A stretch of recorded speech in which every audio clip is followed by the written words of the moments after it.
Meu nome é Ismael dos Anjos, eu sou jornalista, sou fotógrafo e eu coordenei um filme recentemente, um projeto chamado O Silêncio dos Homens.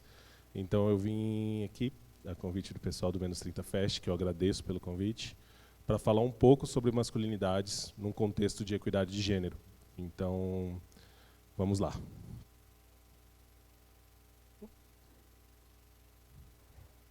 Não foi? Agora sim. Bom, antes de mais nada, para falar em equidade de gênero, eu acho super importante a gente definir primeiro o que é igualdade e o que é equidade. Muita gente fala da questão de igualdade sem perceber que tratar pessoas diferentes de maneira igual vai fazer persistir a desigualdade.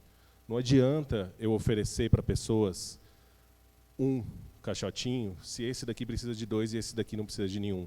O mesmo vale para, por exemplo, alguém, nesse caso, um cadeirante que precisaria de uma rampa.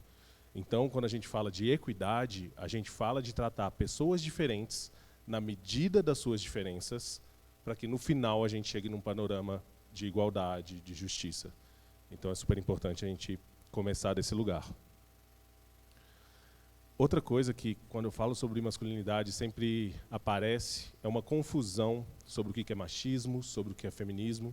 Então eu gosto de começar esclarecendo isso, deixando isso muito evidente. O machismo é um sistema cultural baseado na crença de que o homem é superior à mulher. É uma ideologia, é algo profundo, é algo que permeia a sociedade como um todo, é algo estrutural. O feminismo não é algo nesse sentido, como muita gente tenta reputar de forma torta. O feminismo é uma luta, é um movimento pela igualdade, pela equidade, pela justiça social das mulheres. Então, são coisas completamente diferentes, eu acho super importante a gente partir daí. E como eu vou falar bastante sobre masculinidades, eu acho bom a gente também contextualizar. Por que eu estou falando de masculinidades num país como esse? Onde estão as mulheres? Sobre que lugar a gente está falando?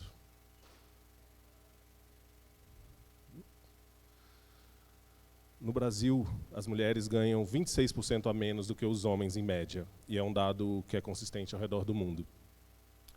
No Brasil, as mulheres são liderança das empresas só 7,8%.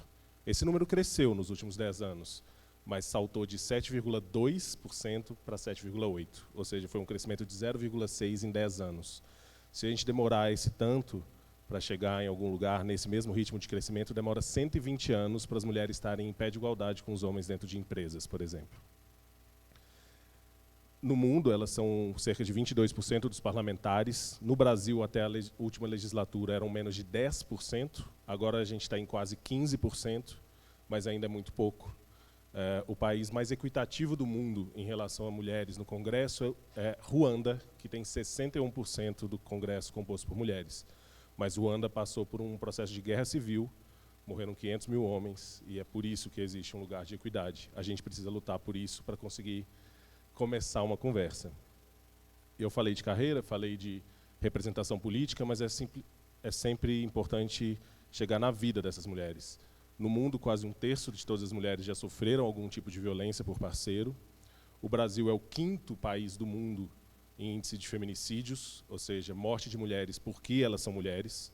71% desses crimes são cometidos por parceiros ou ex-parceiros dessas mulheres. E os números de estupros também são alarmantes. Então, é nesse contexto de violência contra a mulher que os homens também têm que olhar para si. Então, eu gosto de trazer isso antes para a gente poder entrar devagarinho conversando sobre isso. Quem já ouviu falar de vieses conscientes aqui, por favor? Beleza. Bom, basicamente é o seguinte. Vieses inconscientes são aquelas coisas que estão na nossa cabeça, na nossa formação, e que muitas vezes aparecem nas nossas atitudes e nas nossas decisões de uma forma automática, sem a gente pensar. Eu vou passar um vídeo sobre vieses inconscientes de gênero, ou seja, coisas que a gente espera de uma mulher só por ela ser mulher ou de um homem só por ele ser homem.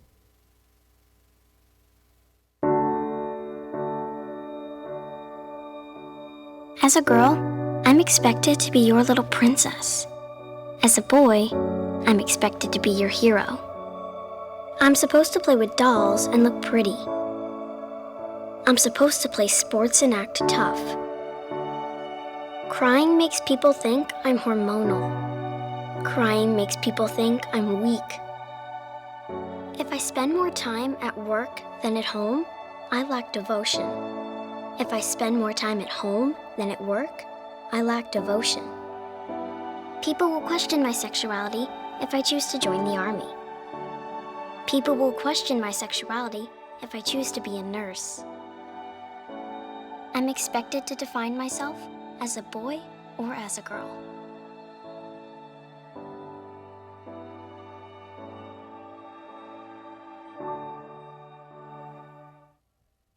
Bom, o vídeo deu uma quebrada, mas eu acho que a gente pode seguir falando.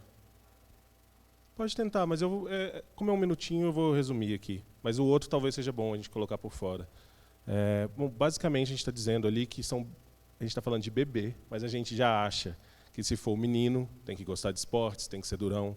Se for menina, não pode estar mais em casa do que não pode estar mais no trabalho do que em casa. Então, desde a mais tenra idade, a gente já espera algumas coisas de homens e de mulheres. E a gente constrói socialmente algumas coisas para que essas pessoas precisam fazer, coisas que as pessoas precisam ser. Eu queria que vocês olhassem com calma esse slide e me dissessem, tanto homens quanto mulheres aqui, se isso é mais ou menos o que vocês ouviram ou foram ensinados a ser, no caso dos homens, quando eram crianças.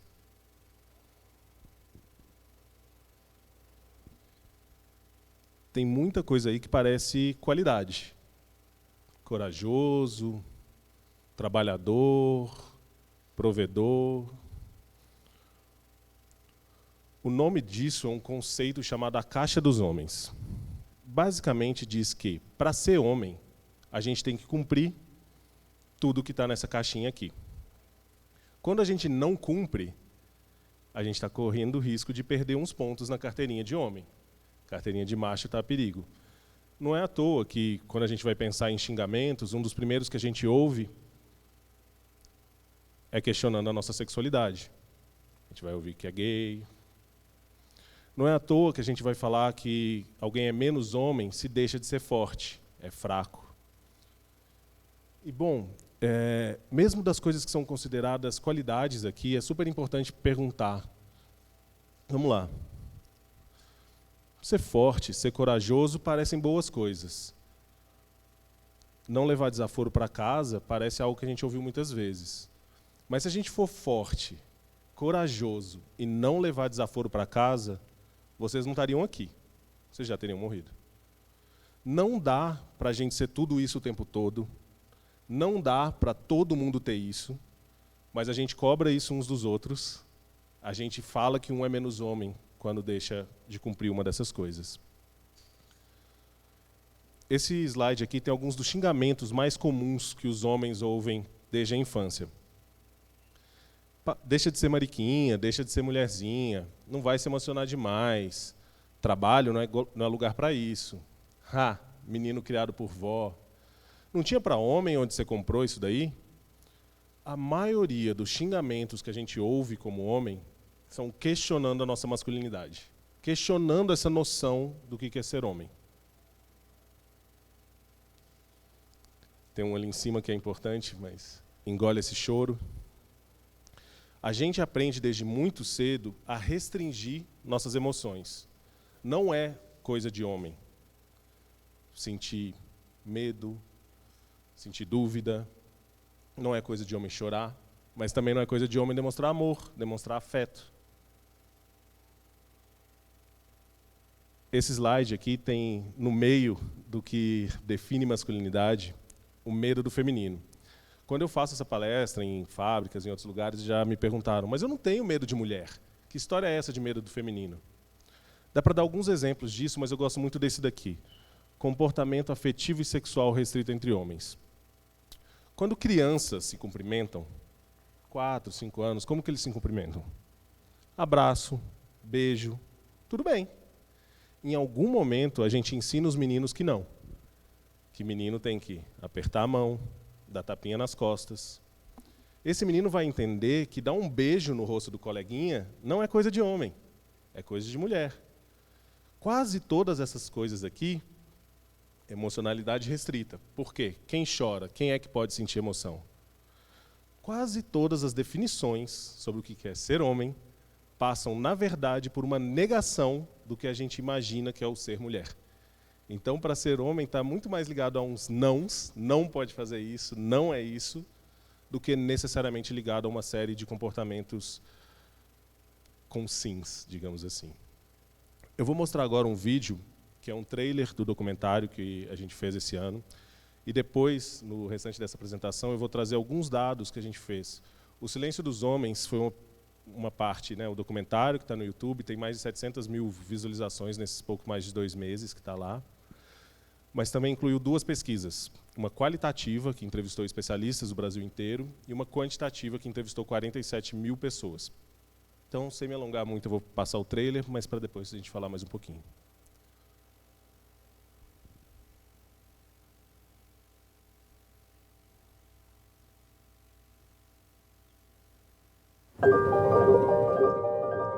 Os homens, eles desde pequeno, eles têm que forjar uma identidade masculina, que é essa imagem onde é baseada... Será que a gente consegue passar por fora? Beleza.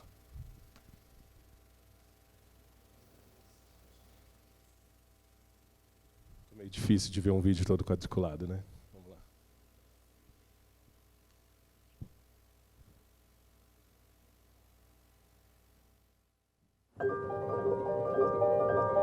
Os homens, eles desde pequeno, eles têm que forjar uma identidade masculina, que é essa imagem onde é baseada na força, na não sensibilidade. E isso cria uma camisa de força dentro do universo masculino, né? Como se os homens crescessem muitas vezes com suas emoções todas trancafiadas. Então, quando um homem fala verbalmente, ele está ocultando muitas camadas de profundidade emocional que ele tem. Ele fala para sustentar uma imagem. Quantos homens vão ao psicólogo? Falam dos seus sentimentos, buscam ajuda para um problema de alcoolismo, por uma frustração num relacionamento. Eles vão segurando para eles aquilo sem nenhum tipo de ajuda. É um dos motivos que levam vários homens a usar a violência como linguagem. Essa linguagem vai perpassar a relação com ele, mas com outros homens, com mulheres, com filhos. Talvez não seja a coisa mais urgente, mas talvez seja a coisa que mais atinja várias das coisas urgentes que a gente precisa endereçar. Para mim ia ser humilhante chegar em alguém e pedir ajuda. Eu vou falar o quê? Para quem?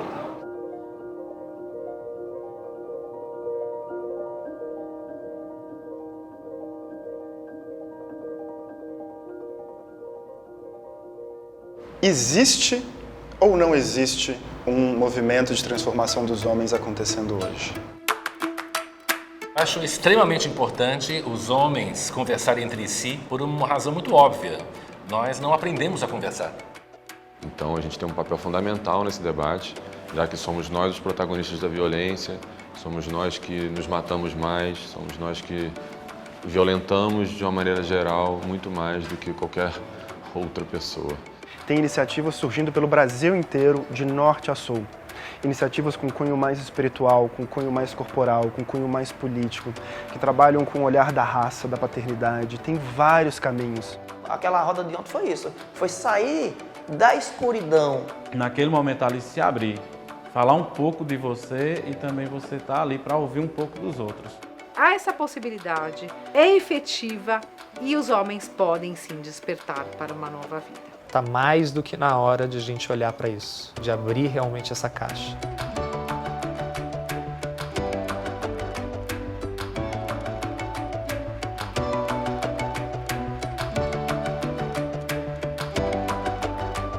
Bom, o filme está no ar.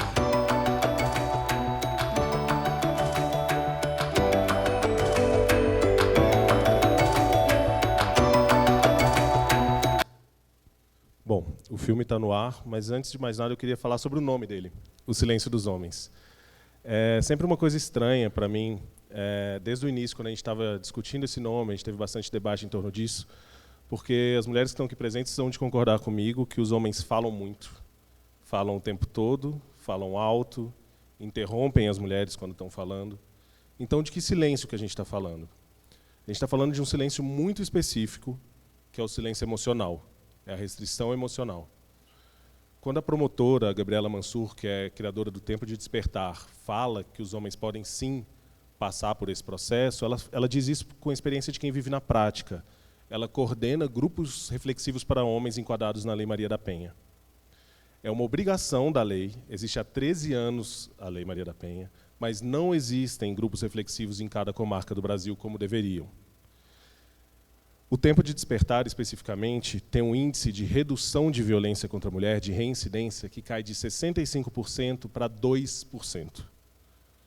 Então, colocar homens para conversarem entre si, com psicólogos, com serviços sociais, é, em última instância, uma ferramenta de combate à violência contra a mulher e feminicídios. Por quê? Quando está ali falando, eu não conseguiria pedir ajuda. Acho que, bom, como tem algumas pessoas jovens aqui, essa referência vai ser útil. Acho que quase todo mundo aqui já ouviu aquele meme, não aguenta 2 minutos de soco, coisas do tipo. Em geral, o cara que se resume à violência, ele não aguenta 2 minutos de conversa. É muito difícil para um cara conversar 5 minutos, 10 minutos, 1 dia, 2 dias, 3 dias para chegar numa conclusão. E muitos caras aprenderam, vendo os pais serem violentos, que violência é uma linguagem acessível, violência é uma linguagem justa. Ela me provocou, doutora. Isso aconteceu. Então, a gente aposta muito, como parte desse movimento de transformação, de fazer homens falarem com outros homens. Não é responsabilidade das mulheres nos educarem. Já tem uma luta gigante das mulheres. Mas a gente, como parte da sociedade, parte do problema, a gente pode se engajar em ser parte da solução também. Então, a partir de agora, eu vou passar alguns números da pesquisa e de fora da pesquisa que são importantes para a gente entender como se constroem as masculinidades no Brasil. A primeira provocação que eu gostaria de fazer é essa, uma perspectiva de, ao invés de gênero no poder, a gente pensar nos homens como gênero de extremos. Veja bem, os homens são mais de 90% dos CEOs, mais de 85% do Congresso Nacional. Mas que homens são esses? Os homens também se suicidam 4 vezes mais do que as mulheres, em média, no Brasil. Esse é um número consistente em outros países do mundo. É a maior causa mortes de homens, jovens adultos, no Reino Unido, por exemplo. Homens, principalmente meninos negros, na faixa de 15 a 30 anos, morrem de 3 a 4 vezes e meia a mais do que as mulheres. Tem um pico ali. Os homens também vivem, em média, 7 anos a menos do que as mulheres no Brasil. Os homens são 96,3% da população carcerária. Também são autores de 9 em cada 10 homicídios, mas são vítimas também de 9 a cada 10 homicídios. Então, os homens matam as outras pessoas, mas também se matam. E é super importante, quando eu penso ali 4 vezes mais índice de suicídio, ou homens na cadeia. Quando a gente fala de homens no poder, que homens que a gente vê que estão no poder? Homens cisgêneros, homens brancos, homens ricos. É uma provocação, mas não tem lugar no pódio para todo homem. Não dá para todo mundo ser bem-sucedido.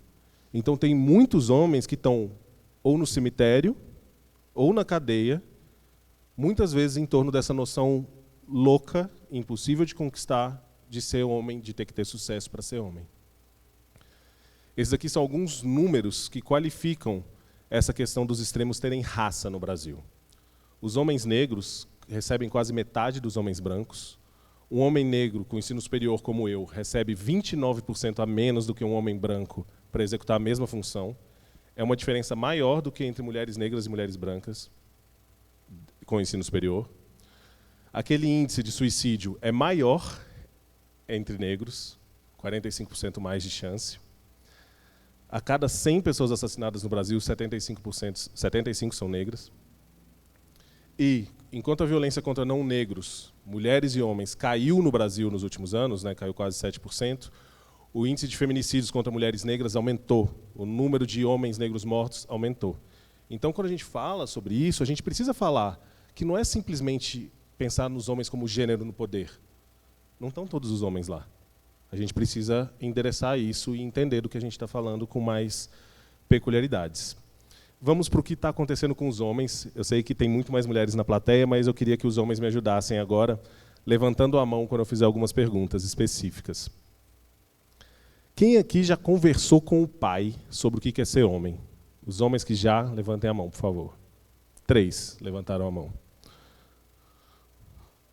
68% dos homens, de acordo com essa pesquisa que a gente fez com 47 mil pessoas, declaram que o pai é a principal referência de masculinidade. No entanto, só 1 a cada 10 já conversou com o pai sobre o que é ser homem. O que eu entendo da junção desses 2 números? A gente mira no nosso pai, mas na imagem do nosso pai. A gente pensa que o nosso pai é aquilo, super-herói ou super-vilão, dependendo da relação que a gente tem com eles.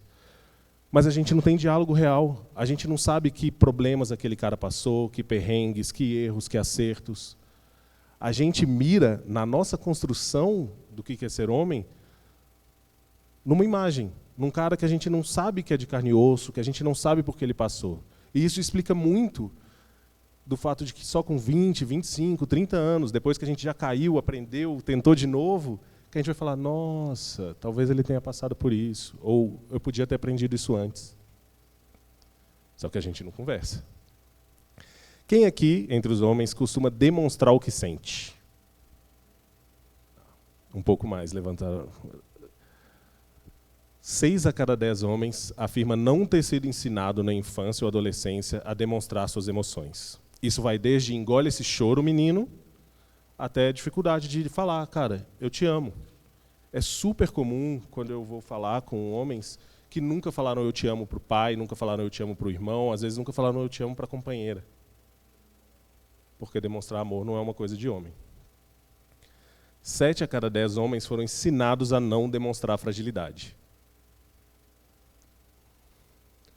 E aí eu pergunto uma coisa, principalmente para os pais aqui presentes. É possível cuidar dos outros sem cuidar de vocês? Não é, né? No entanto, a gente confunde cuidar com proteger. Normalmente o homem sente que precisa de 3 P's. Procriar, proteger e prover, colocar dinheiro em casa. O proteger não é sinônimo de cuidar. O cuidar é dividido em 3 coisas, 3 pilares. De si, do outro e do universo ao redor. Para as meninas, esses cuidados são compulsórios desde a infância. De si, experimenta estar com o vestido sujo ou sentado de perna aberta, a menina vai ouvir. Fecha essas pernas, menina, vamos trocar essa roupa, não é assim. Ou vai escolher como se vestir, o brinco e tal. Do outro, as brincadeiras são de mamãe e filhinha, professor e aluna. Do ambiente ao redor, chega em casa, é ela que tem que ajudar a mãe, é ela que tem que fazer as coisas, muitas vezes os meninos não. Então, enquanto as meninas estão compulsoriamente aprendendo a cuidar, qual é o cuidado que os meninos têm de si? Se o menino está sujo, que nem o exemplo que eu dei da menina, o menino é assim mesmo. Vai, brinca, deixa. Do outro, a brincadeira não é de cuidado, a brincadeira é de competição. Vamos correr, vamos jogar bola. Se um menino cai e chora, ele ouve do outro menino, vira homem, cara, levanta, vamos aí.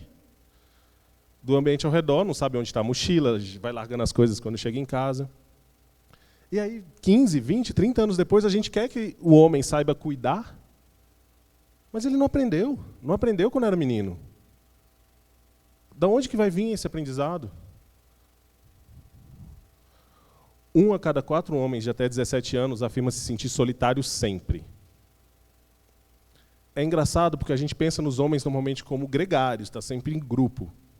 Mas estar em grupo não significa que está se sentindo junto de alguém. Porque muitas vezes a gente não pode nem se implicar naquela conversa. Tem um amigo meu que fala que os homens têm um acesso permanente à 5ª série mental. Junta 2, 3, 4, vão conversar como se estivesse na 5ª série. Vão falar de mulher de determinado jeito, vão falar de futebol de determinado jeito, mas não pode se falar sobre, cara, estou com um problema, estou com medo, estou com uma dúvida. Se for, vai ser vítima de uma zoação, vai ser vítima de um bullying. É sempre uma coisa de, em vez de você estar à vontade com seus amigos, você tem que estar tomando cuidado e prestando atenção na deixa que algum vai dar para você fazer o bullying antes que façam com você.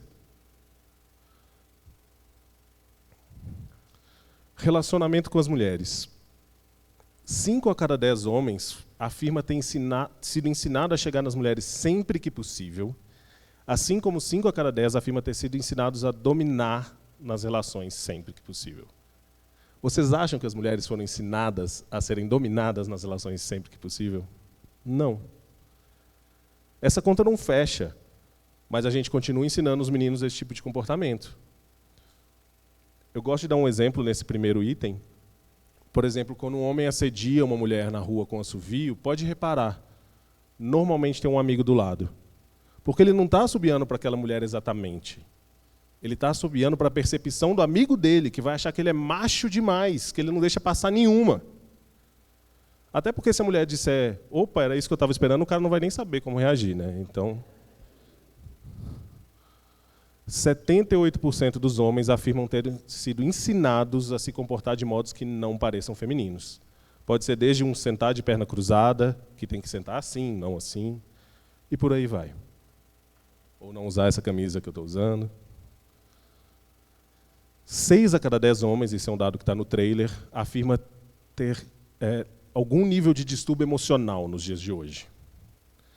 Quantos vocês acham, a cada 10, que estão procurando um psicólogo? Se 6 a cada 10 assumem que tem um problema, quantos vocês acham que vão no psicólogo? 1, 0, 0. Acertou quem disse 1.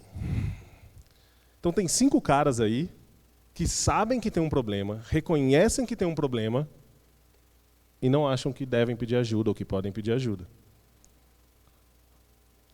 Esses foram os transtornos mais prevalentes na pesquisa que a gente fez, né, com mais de 47 mil pessoas. Transtorno de ansiedade foi o máximo. É um problema geracional, né, um problema que afeta homens e mulheres. Insônia, 1 a cada 4. Depressão, 1 a cada 4. Vício em pornografia, também 1 a cada 4. Esse é o estado dos homens hoje, mas eles só têm essa resposta aqui para lidar com os problemas. Quem aqui é homem e nunca ouviu, ou mulheres já ouviram um homem falar assim, quando alguém diz, estou com um problema, tal coisa, relaxa, velho, vamos tomar uma. É a resposta universal dos homens para todos os problemas. Não adianta, não resolve nada, a não ser arruma uma ressaca no outro dia. E aumenta o problema. 17% dos homens no Brasil têm algum nível de dependência alcoólica e esse índice é 3 vezes maior do que entre as mulheres, que é de 5,2%, 5,3%. Ou seja, é aqui que a gente vai colocar as emoções que a gente não consegue falar. Não é à toa que, quando está bêbado, vale, né? Abraçar o amigo, beijar, falar que ama. Que é esse o lugar que é permitido. E eu gosto de passar esse slide porque ele fala sobre dor, sobre problemas, né? Normalmente, quando a gente fala com os homens de saúde, eles vão pensar em saúde física. Tem o exame de próstata, que alguns têm que escapar, que têm medo e não sei o quê. Mas olha, a prevalência de crises é maior entre as crises emocionais do que as crises físicas. E a gente não lida com isso. Eu acabo falando muito isso aqui. Que os homens sofrem, mas sofrem sozinhos e calados. Pedir ajuda não é uma opção, porque pedir ajuda é se tornar vulnerável. Pedir ajuda é estar exposto. Então é melhor sofrer calado e sozinho. Vou dar conta disso. Pergunta entre os homens aqui. Quem aqui já conversou, ou tem o hábito de conversar, melhor dizendo, com amigos sobre dores, medos e anseios? Que bom, temos vários homens que têm esse hábito. Na nossa pesquisa, só 3 a cada 10 homens disseram que têm o hábito de fazer isso muitas vezes ou sempre, que é o que a gente considera uma boa frequência. Uma frequência de quem tem problemas, vou falar com alguém. Só 3 em cada 10. 7 em cada 10 prefere segurar, prefere resolver sozinho. Quando resolvem falar, esses homens normalmente preferem falar com amigos, 56%, ou com companheiras, namoradas. Não é à toa, né? A gente tem muito mais mulheres aqui para ouvir uma fala sobre masculinidades do que homens. As mulheres precisam que os homens melhorem, precisam que esses caras olhem para si. Então, várias vezes são elas que são um impulso para que esses caras tenham um mínimo de conversa sobre si. Chegando ao final, e que meu tempo está estourando, esses são os principais gatilhos de transformação dos homens que a gente tem mapeado nos últimos anos de trabalho. Afeto, espiritualidade. Eu, particularmente, gosto muito de trabalhar o viés da paternidade. Eu faço parte de um grupo chamado Balaio de Pais, que reúne homens para discutir a paternidade. Porque é o seguinte, quando você é pai ou mãe, você tem um espelho diante de você a cada bronca que você dá no seu filho, né? Eu vou fazer o que meu pai fazia comigo ou eu vou fazer diferente? É uma sugestão, uma oportunidade da gente escolher a cada decisão sermos homens melhores, sermos pessoas melhores.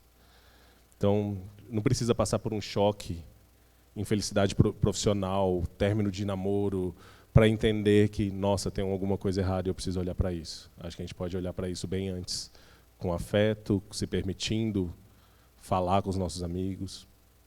Enfim, era isso que eu tinha para passar hoje. Obrigado.